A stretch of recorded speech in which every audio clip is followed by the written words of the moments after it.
Texture isn't just about adding more knots. It's about contrast, spacing, and fiber choice. If you've ever added texture to a macrame piece and thought, why does it feel so heavy? This video is for you.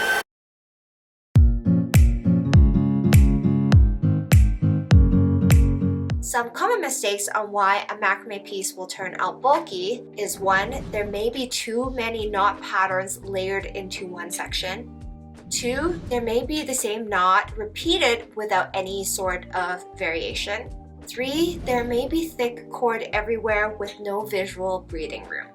Now, texture knot patterns are often made with intricate knot work, but if you group too many of those into one section, the overall look of the wall hanging may feel too bulky. And trust me, I've definitely done this before in my previous projects. Bulkiness happens when everything is competing for attention. And so to fix that and not have your macrame piece feel too bulky, here are a few techniques I recommend.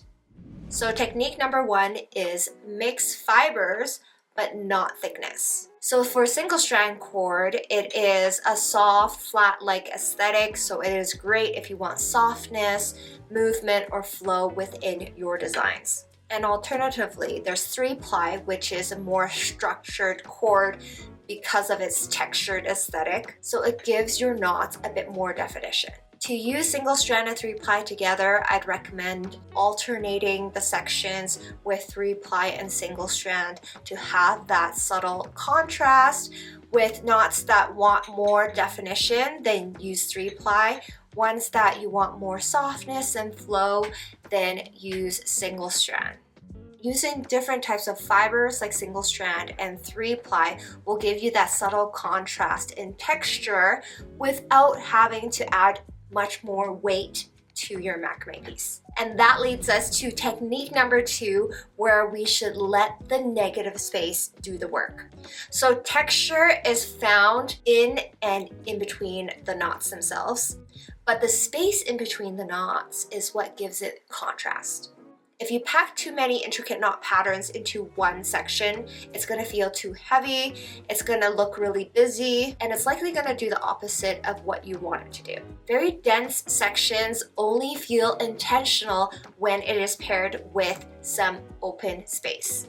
Now, this is an old wall hanging of mine. It's pretty much one of the first large wall hangings I've ever made, and I think I just added way too much to this piece than I should have. I wanted to just layer on more knots, more texture, and think that it would turn out nice. While I don't think it was too bad, I still think it was a little bit too much. There's basically not much room to breathe in between the sections. It's just section after section, and they're all super intricate and textured. So it's hard to make certain areas where you want to stand out more, stand out because there's just too much of it. I realized after making this large wall hanging that my eyes needed somewhere to rest in order for texture to stand out. Another way to create texture is to intertwine them without having to layer them all the time. I still don't see this as a popular thing that's done a lot. I know in some of my previous macrame projects, I have intertwined knot patterns with each other to create texture that's unique. So if you're feeling stuck on how to make a textured macrame piece stand out, perhaps intertwining knot patterns is an opportunity for you there.